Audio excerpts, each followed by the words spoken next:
नमस्कार, स्वागत है आपका परिवर्तन टीवी में। मैं हूं कीर्ति राजपूत। आइए बढ़ते हैं खबरों की ओर। अनूपपुर के कोतमा थाना अंतर्गत ग्राम गोहंद्रा में अज्ञात कारणों से 21 वर्षीय लड़की की मृत्यु हो गई। इसके बाद लड़की का शव अस्पताल में पोस्टमार्टम के लिए ले गए, लेकिन शव के पोस्टमार्टम में हुई देरी को लेकर विधायक नाराज होकर धरने पर बैठ गए। बता दें कि रविवार सुबह कोतमा के ग्राम पंचायत गोहांड्रा में अज्ञात कारणों से हुई बालिका की मृत्यु के बाद 24 घंटे तक शव अस्पताल में रहा। अस्पताल प्रबंधन की लापरवाही के कारण 24 घंटे बीत जाने के बाद भी शव का पोस्टमार्टम नहीं हो पाया, जिसको लेकर कोतमा विधानसभा क्षेत्र के विधायक नाराज हो गए और कोतमा के मुखर्जी चौक पर धरने पर बैठ गए। 2 घंटे तक चक्का जाम कर पोस्टमार्टम में हुई देरी को लेकर अस्पताल प्रबंधन पर कार्रवाई की मांग की गई। इसके बाद तहसीलदार द्वारा लिखित में आश्वासन देने के बाद धरना प्रदर्शन बंद कर शव को पोस्टमार्टम के लिए भेज दिया गया। आज सुबह 9 बजे लाई सब वाहन से ला बोल रहे थे कि 11 से 12 के बीच में आपको पोस्टमार्टम हो जाएगा, आपको बॉडी 12 बजे के आसपास मिल जाएगी। कल हमको शाम को 7 से 8 बजे बीच में आश्वासन दिए रहे कि आपको सुबह बॉडी जाएगी 9 बजे, 11-12 के बीच में आपको बॉडी वापस मिल जाएगी, पोस्टमार्टम हो जाएगा। उसके पहले बॉडी कहाँ रखी हुई थी? कल तो घर में रहती थी और कल 11 बजे से डेट हुई है, 11 बजे से फिर रात घर में रख रहे। आज सुबह 9 बजे आई है। पुलिस प्रशासन हमको सुबह 9 बजे से आश्वासन दे रही है कि आपको 9 बजे से बॉडी जाएगी हॉस्पिटल और पोस्टमार्टम होगी, 11 से 12 के बीच में आपकी बॉडी वापस मिल जाएगी। कल 11 बजे बच्ची की मृत्यु हुई। कल का पूरा दिन निकल गया, मेरी जानकारी में बात नहीं थी। प्रशासन ने सुबह 9 बजे उसके घर से डेड बॉडी मंगा लिया पोस्टमार्टम के लिए। 9 बजे से ये सब लोग बेचारे पोस्टमार्टम का इंतजार कर रहे हैं। 12 बजे मुझे इन लोगों ने फ़ोन किया, मुझे खबर मिली। मैं 12 बजे से पूर्व प्रशासन को, CMHO को, BMO को, TI को, सबको फ़ोन कर रहा हूँ। बोले कोतमा में महिला डॉक्टर नहीं है, अनूपपुर से महिला डॉक्टर आएगी तब पोस्टमार्टम होगा। कब आ रही है? बस आ रही है, ऐसा करते करते 3 बज गए। 3 बजे के बाद पोस्टमार्टम होगा। कुल मिला के हमारे हिंदू धर्म में सूर्यास्त के बाद अंतिम संस्कार नहीं किया जाता। कल से वो मृत्यु हुई उस बच्ची का, कल अंतिम संस्कार नहीं हो पाया, आज अंतिम संस्कार नहीं हो पाएगा। इसका जिम्मेदार कौन है?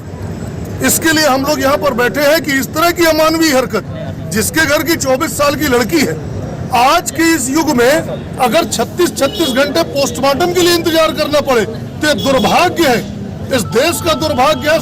सरकार और शासन प्रशासन पे लानत भेजता हूँ। रतलाम में प्राचीन महालक्ष्मी मंदिर में 5 दिवसीय दीपोत्सव की तैयारियां पूरी हो गई हैं। धनतेरस में 5 दिनों तक मंदिर कुबेर के खजाने की तरह सज गया है। धनतेरस से भाई दूज तक इस मंदिर में भक्तों की भीड़ उमड़ती है, लेकिन 5 दिनों तक भक्तों को मंदिर के भीतर जाने की अनुमति नहीं रहेगी। इसके लिए प्रशासन द्वारा व्यवस्था की गई है। लोगों को बाहर से ही मंदिर के दर्शन करने होंगे। इस मंदिर को देखने दूसरे जिलों से भी लोग आते हैं। आज धनतेरस पर भी सुबह 4 बजे से श्रद्धालु आ रहे हैं और खजाने के साथ महालक्ष्मी के दर्शन शुरू हो गए हैं। सुबह महालक्ष्मी पर आरती के साथ दीपोत्सव की शुरुआत हुई। रतलाम के प्राचीन महालक्ष्मी मंदिर से जुड़ी एक मान्यता है कि यहाँ धनतेरस से भाई दूज तक अपना धन रखने से उसमें कई गुना वृद्धि होती है। इसलिए धनतेरस से 5 दिनों तक कई श्रद्धालु अपना धन व ज्वेलरी महालक्ष्मी मंदिर में रखते हैं। ऐसे में मंदिर में इतनी नकदी और ज्वेलरी इकट्ठा हो जाती है कि 5 दिनों तक के लिए मंदिर कुबेर के खजाने में तब्दील सा हो जाता है। इन 5 दिनों में इस खजाने को देखने के लिए न सिर्फ शहर बल्कि अन्य जिलों से भी लोग आते हैं। मंदिर में श्रद्धालुओं द्वारा लाया जाने वाला धन उन्हें 5 दिन के बाद वापस लौटा दिया जाता है। लोगों द्वारा जमा किए गए कैश की एंट्री होती है और टोकन भी दिया जाता है। 5 दिन बाद श्रद्धालु टोकन देकर अपना कैश और ज्वेलरी वापस प्राप्त कर लेते हैं। इस कैश व ज्वेलरी की सुरक्षा के लिए प्रशासनिक व्यवस्था की जाती है। वहीं मंदिर की विशेष सुरक्षा व्यवस्था के लिए CCTV कैमरे लगाए जाते हैं। इसके अलावा पुलिस व्यवस्था भी मंदिर के चारों तरफ रहती है।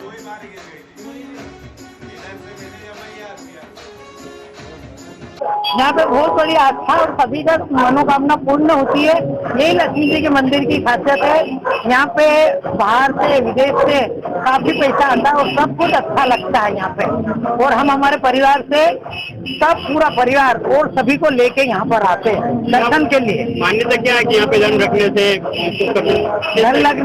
धन रखने से ये फायदा रहता है कि आप हमेशा अगर एक रखोगे तो 10 गुना होगा, 10 गुने से 20 होगा।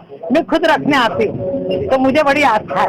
किस तरह का नजारा देखने को मिलता है? अरे नजारा तो इतना बढ़िया लगता है कि हमेशा अपन को लगता है कि अपन हमेशा आते रहो। और हर शुक्रवार भी आती हूँ मैं।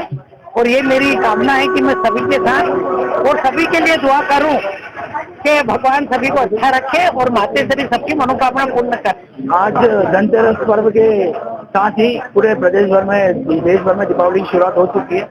हम कई वर्षों से यहाँ पे आते हैं।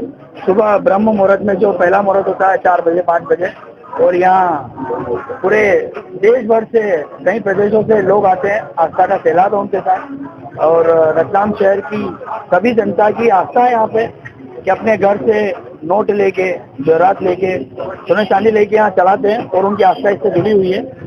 और 1 रुपए के नोट से लेके 500 रुपए के नोट तक हर तरह के नोट का यहाँ मंदिर में पूरा श्रृंगार करा हुआ है। पूरे इंडिया में ये रतलाम शहर के लिए गौरव की बात है। पूरे इंडिया में एकमात्र यह रतलाम लक्ष्मी जी का मंदिर है जो इस तरह से अरबों खरबों की संपत्ति से सजाया जाता है। यहाँ कहीं 4 बजे से जो लाइनें स्टार्ट होती है काम हो जाती है और कई प्रदेशों से, देशों से लोग यहाँ आते हैं और आस्था रखते हैं। दीपावली का महत्व है। सभी घर में महालक्ष्मी जी की पूजा पाठ होती है। रतलाम में भी एक ऐतिहासिक मंदिर है जहाँ लक्ष्मी, गणेश और सरस्वती की स्थापना है। यहाँ राजा महाराजाओं के टाइम से परंपरा चली आ रही है कि यहाँ पे महालक्ष्मी जी के श्रृंगार के पूजा पाठ होती थी खजाने की। अब राजा महाराजे नहीं रहे, अब ये पब्लिक द्वारा खजाने की पूजा पाठ होती है, श्रृंगार होता है। और ऐसी है कि भाई अपना खजाना वापस उनको दे दिया जाता है। ये कोटापाट का मंदिर है, कलेक्टर के अधीन है और पूरा सुरक्षित मंदिर है। यहाँ किसी प्रकार का कोई पैसे में गड़बड़ होना या किसी प्रकार का कोई कम ज्यादा होना, कोई चांस नहीं। बाकायदा एंट्री होती है, सब होता है। प्रशासन की सुरक्षा 2-8 की गार्ड लगती है, कैमरे लगते हैं बाकायदा, बहुत सुरक्षित है मंदिर। रतलाम में आम लोगों और क्षेत्र के किसानों के विरोध की वजह से करीब 1 महीने से बंद पड़े कलमोड़ा टोल नाके पर सोमवार से फिर से टोल वसूली शुरू होने से ग्रामीणों में आक्रोश फैल गया है। लोगों ने विरोध करते हुए टोल नाके पर वसूली बंद करवा दी और सड़क पर ही धरने पर बैठ गए। इससे यहां आने जाने वाले वाहनों का जाम लग गया। आखिरकार कंपनी ने फिर से टोल वसूली बंद की, तब जाकर ग्रामीण मौके से हटे। विरोध के दौरान एसडीएम अभिषेक गहलोत, सीएसपी हेमंत चौहान भी पुलिस बल के साथ मौके पर पहुंच गए थे। टोल कंपनी के अधिकारियों ने रविवार की शाम को सारी तैयारियां की और सोमवार की सुबह से टोल वसूली शुरू कर दी। आसपास के गांवों के किसानों की गाड़ियों से भी टोल लेने की जानकारी लोगों को लगी तो वे टोल नाके पर पहुंच गए। धीरे धीरे करके काफी संख्या में ग्रामीण वहां पर जमा हो गए और उन्होंने वसूली का विरोध करना शुरू कर दिया। टोल के कर्मचारियों ने अधिकारियों और कंपनी के आदेश का हवाला दिया, लेकिन ग्रामीण नहीं माने और किसी भी गाड़ी से टोल लेने पर विरोध जताते रहे। ग्रामीणों के विरोध प्रदर्शन के कारण दिन में करीब 2 घंटे से रतलाम झाबुआ रोड पर जाम लगा रहा। फिलहाल के लिए इस बुलेटिन में इतना ही। ताज़ा तरीन खबरों के लिए आप देखते रहिए परिवर्तन टीवी। नमस्कार।